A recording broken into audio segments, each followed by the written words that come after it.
विश्व के इतिहास में सम्राट तो सिर्फ दो ही हुए हैं। एक तो हमारे ओशो जो कि संत थे, और दूसरे थे सम्राट, महान सम्राट अशोक।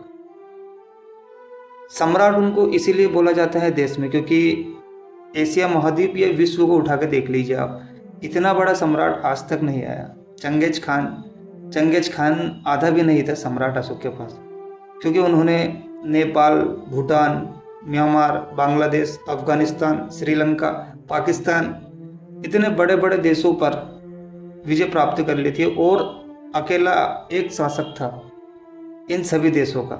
इसीलिए उनको महान सम्राट बोला जाता है। कलिंग युद्ध उन्होंने लड़ा।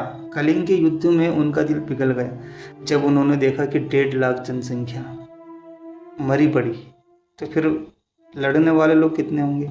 तो आखिर हम सम्राट अशोक को भूल क्यों रहे हैं धीरे धीरे, क्योंकि जब उनकी जयंती आती है तभी हम उन्हें याद करते हैं। लेकिन 84,000 बौद्ध स्तूप आप लोग भूल रहे हैं।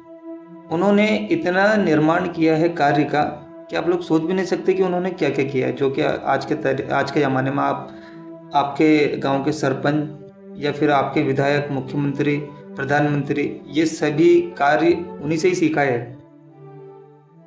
लेकिन वे शिष्य थे भगवान बुद्ध के। भगवान बुद्ध के शिष्य आमतौर पर 3 लोगों को, जो कि काफ़ी सक्सेस हुए और काफ़ी नाम कमाया, जिसमें डॉक्टर बाबा साहब अम्बेडकर, सम्राट ओशो और सम्राट अशोक, ये 3 लोग थे जो उन्हीं के चेले हैं, जो उन्हीं को मानते हैं, भगवान बुद्ध को।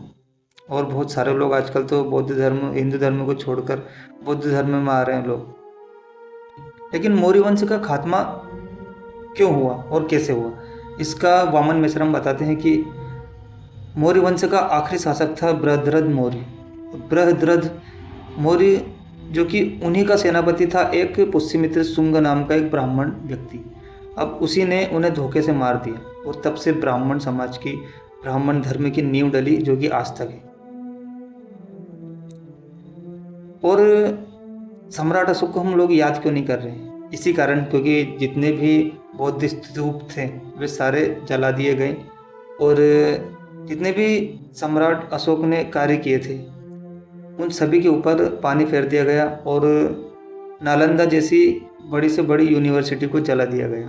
मुसलमानों ने नहीं जलाया था ये। अब यदि हम बात करें सम्राट अशोक की, तो हमें चलना पड़ेगा उनके दादा के ऊपर,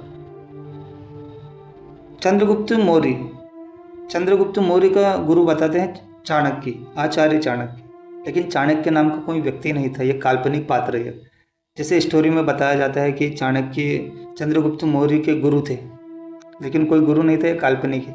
क्योंकि आज तक साइंटिफिक तरीके से प्रत्यय नहीं हुआ, ये उपस्थिति नहीं हुआ, किसी ने साइंटिफिक तरीके से बताया ही नहीं, सिर्फ एक काल्पनिक पात्र के माध्यम से बताया गया चाणक्य को। लेकिन चाणक्य नाम का व्यक्ति था ही नहीं इंडिया के इतिहास में।